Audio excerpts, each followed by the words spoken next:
Have you been hearing the words Roth, Traditional, and IRA over and over again and are still confused on all the meanings? Want to get started investing but just don't know how to do so? If that sounds like you, then this video is just the one for you. One of the first steps to investing is opening a brokerage account, and one of the first questions you'll get asked when opening that account is what kind of account do you want to open? Among the various options, Roth IRA, Traditional IRA, and Individual are probably the most popular options that you're going to be debating between. So it's important to know what the differences between those accounts are and which one is the best one for you. To start us off, Roth IRA and Traditional IRA both have the abbreviation IRA at the end, which stands for Individual Retirement Account. Both of these accounts are tax advantage accounts with the purpose of helping you save for retirement, and each of them have their own perks and restrictions that may or may not make them the right ones for you. So first, starting off with the Roth IRA, this is the account where you pay tax now and you don't pay tax later. So you're not going to get a tax break now, and you have to contribute any earned income up to a maximum of $6,000. You pay tax on it now. Later, when you've retired, you want to withdraw any of your earnings, all of that is tax-free. So you're getting all of this tax-free growth in your account. You just pay tax up front. And so the restriction with this is you have to have earned the income by working a job, doing some side gig, whatever it is, earned income up to $6,000. So even if you earn $1 million, you can only contribute $6,000 into your Roth IRA every year.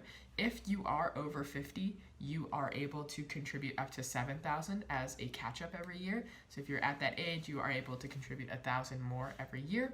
And the Roth IRA is good for people where maybe you're in a lower tax bracket now than you are, say, if you were in retirement. So this is for people who anticipate they're going to be earning more in retirement, which is usually the case as you get older. You get more experience, you get higher salaries, whatever it is. You just have more income, you're going to be in a higher tax bracket later. So it's probably best to pay a lower tax now, and then later when you withdraw, you don't have to pay tax at all. In addition to that, we don't know what the tax rate is going to be like in the future. From history, the tax rate has just been going up as time goes on. So it may be that, in the same tax bracket you are now, the tax rate is going to be much higher in the future. So there is going to be that kind of uncertainty in the future, which, we always try to reduce uncertainty. So for the Roth IRA, it might be better if you want that certainty of, I know what my tax rate is going to be, and I think that I'm going to be in a lower tax bracket than I am now, than I am later. So there are some great perks in that you're going to get all this growth that you don't have to pay taxes on. However, there is an income eligibility for the Roth IRA, meaning if you earn more than a specific amount every year, so if you're single or married filing jointly, the value is going to be different. But if you're above that income threshold, you may not be eligible to contribute to a Roth IRA. However, there are ways to get through it, such as the backdoor, but we're not going to be talking about that in this video because we're just going over what the different accounts are. A final perk of the Roth IRA, in addition to the tax-free growth that you're going to get, as well as the withdrawals that are tax-free, you can make withdrawals at any time from your Roth IRA up to the amount that you originally contributed. So for example, let's say I put $6,000 in my first year and the next year I need some money. I can go and withdraw up to $6,000, which is what I contributed, without any penalties or fees or taxes or anything, because it's my money. I've already paid taxes on it, so I can just withdraw whatever I contributed. Now, the earnings that you have had on, say, the $6,000 that you invested, those are not able to be withdrawn without the fees and taxes before a certain age, but you are able to withdraw up to however much you contributed, which is still a good deal because it kind of works like a bank account with a higher interest rate. You put money in, you pay taxes, and you can just take it out whenever you want because that's how much you put in. So that's for the Roth IRA. As a summary, you put your money in, you pay taxes now, but you don't pay taxes later when you take it out, and all that growth is tax-free. But there are some certain restrictions that you might want to check if you qualify, if you earn a lot right now. But there are ways to get around it, of course. The other IRA that I want to talk about is the Traditional IRA. This is very similar to the Roth IRA account, where it's a tax advantage account for retirement, but it's kind of like the opposite of a Roth IRA. So for the Roth, whereas before you are paying taxes now, don't pay taxes later. For the Traditional IRA, it's still using earned income, so you're only able to contribute what you've earned that year. But for the Traditional IRA, you are going to get a tax break. It's tax deductible, meaning they take it from your paycheck and you put it in without paying taxes. So you're not paying taxes now, but whatever you withdraw later in life, you do have to pay taxes on it. So Roth is tax now, no tax later. Traditional is no tax now, tax later. So you're getting a tax break up front, but then you have to pay taxes on everything you earn later. So what you're able to do is, you're able to put in more before tax money and use that to grow, but then you're paying tax after. And so this might be better for people who are earning a lot right now. So they're in a higher tax bracket now. So instead of paying a lot of taxes now, you might be in a lower bracket when you're in retirement. Say, for example, you're not working anymore, you're just collecting Social Security, you might be in a lower tax bracket now. You might be in a tax bracket later, so you'll pay less taxes later. So you can defer the amount of taxes you're paying now and get that before tax growth in the traditional. And so for the traditional, there is also the restriction of only being able to contribute $6,000 of earned income a year. Again, same thing, if you're above 50, you can contribute up to $7,000. And between the Roth IRA and the traditional IRA, it's not a mutually exclusive thing. You can have both a Roth IRA and a traditional IRA, and you can choose how you want to distribute your $6,000. So if you want to put $3,000 in Roth, $3,000 in traditional to hedge your risk of, I don't know what my tax bracket is going to do, I don't know what the tax rate is going to do, you can definitely do that. You can switch between the two and put different amounts, and that's totally up to you. The only thing is it has to add up to $6,000. So if you want to contribute $6,000, you can only contribute a total of $6,000 to both the Roth IRA and the traditional. So if you contribute $6,000 to the Roth, you cannot contribute to the traditional that year, and vice versa. If you contribute all $6,000 to the traditional, you will not be able to contribute to the Roth. So that's an important thing to remember, but if you want, you can totally go between the two. And so with the traditional IRA, there are some additional restrictions, but also some perks in comparison to the Roth. So for the Roth, there was an income eligibility. If you're above, you earn too much and you don't use the backdoor, you would not be able to contribute to the Roth. For the traditional, there is no requirement. So you could earn millions of dollars and you would be able to contribute to the traditional IRA, whereas with the Roth, you'd have to go through the backdoor, do some special things because you're earning too much. But for the traditional, anybody can contribute at any income level as long as it's earned income. However, there is a downside with the traditional. You have not paid taxes on that money yet. The government has not collected their money for taxes. So any withdrawal that you make from the traditional before the age of 59 and a half years old, you will have to pay taxes and fees on it, no matter, if it was less than or greater than your contribution. So for the Roth, as long as you contributed $6,000, you can withdraw up to $6,000 for whatever purpose you want, and you're not required to pay any taxes or fees because you've already paid taxes on it. So for example, if you've contributed, say, over 5 years, you did the maximum every year, you have $30,000 in your Roth right now, you can withdraw that $30,000 at any point with no fees or penalties. That's your money.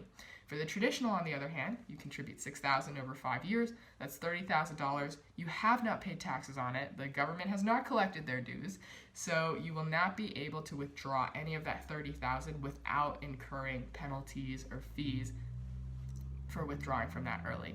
And the other part of that, again, with withdrawals, is for the traditional, you are required to make withdrawals at the age of 72. What this means is, again, for traditional, you are taxed when you withdraw. In retirement, you're not paying tax now, you're getting a tax break now. You're paying taxes when you withdraw, and you're forced to withdraw at 72.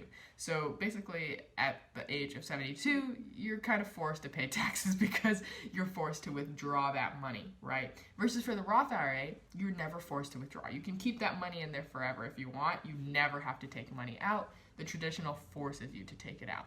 So there are definitely pros and cons to both the Roth IRA and the traditional. So for example, if you're earning a lot right now, and you suspect that you aren't going to earn a lot in retirement, the traditional may be better for you.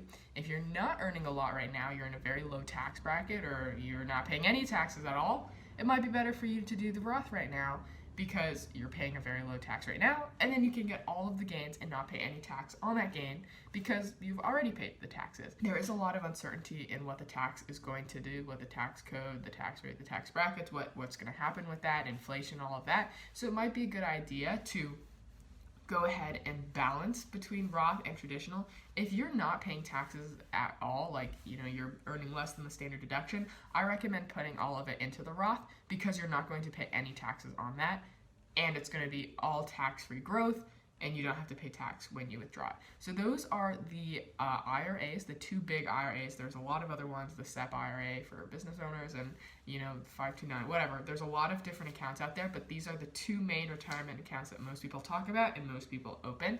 And so those are kind of a balance of the pros and cons for you to weigh in your situation what is best for you.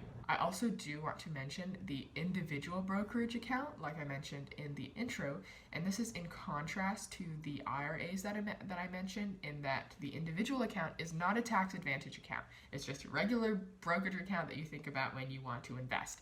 And so there are basically no restrictions on this. As long as you're 18, you have a social security number, and you want to start investing, you have the money to start investing, you can go ahead and open this account. There's no restrictions. You can put as much money into this as you want. Doesn't have to be earned income. Maybe you found $1 on the ground. You can invest that, right? You don't have to report it on your income, on your tax forms, and say, oh, I earned $1. No. This one is, it doesn't have to be earned income. However you get that money, you're able to put it in. There's no restriction. If you want to put in more than $6,000 a year, you can totally do that. And for all of them, $6,000 is the max. So for the IRAs, it's a max. You do not have to contribute up to that. Let's say you only earn $500 a year, you can put $500. It's not like required to put $6,000. But back to the individual, you can put as much into it as you want. The only thing with the individual is it's not tax advantaged. So you're going to pay taxes when you put it in and when you take it out. And what do I mean by that? The money that you put into your individual account, most people, how we get our money is we earn it, right? So you put your earned income into a Roth or traditional to get that tax break, however you want to get that tax break, either upfront or later. For the individual, let's say you have excess money that you want to invest, you've paid taxes on that money and then you're investing it, right? But since this is not a tax advantage account, the Roth IRA, you pay taxes now, and when you take it out, you don't pay taxes. So any gains you have, it's all yours. For the individual, you've paid taxes on the money you've earned, you invested it, you've got your gains, everything's going great. Then when you take it out, you pay taxes again. So you're getting hit twice. You're using after-tax money to invest, and then any gains you make, you're paying taxes on that again. So you're getting hit twice by taxes, which is why the IRAs, there are restrictions, right? The government wants to collect their taxes. But the IRAs are great because they help you with that tax break. The individual, you're paying taxes both at the front and at the end. So the individual is great if you have extra money that you want to invest, but definitely max out your IRAs if you've earned that much before you go into the individual. Otherwise, there's not too much difference between the three other than the tax advantages. You're able to invest in stocks in all of them, bonds, mutual funds, index funds, whatever it is. You can invest, you can hold cash in them if you want to. But the things that you can buy in these accounts are all the same. It's just in terms of the tax advantages and the restrictions. So for individual summary, basically no restrictions, but you are paying taxes at the beginning, at the end. Roth IRA, there is an income eligibility restriction, but you do get a tax break. You're paying taxes now, you don't pay taxes on any of the gains, and when you withdraw, it's totally fine. You can withdraw up to the amount. For traditional, you're getting a tax break now, you'll pay taxes later, which is still better than the individual where you're paying taxes now and later. So hopefully that was a good summary of these three accounts, the two retirement tax advantage accounts and the one individual that anybody can open. If this video was at all helpful, entertaining, insightful, please feel free to like or comment and maybe even subscribe if you'd like to. But as always, thank you guys for watching, and I hope you guys have a great day. Bye.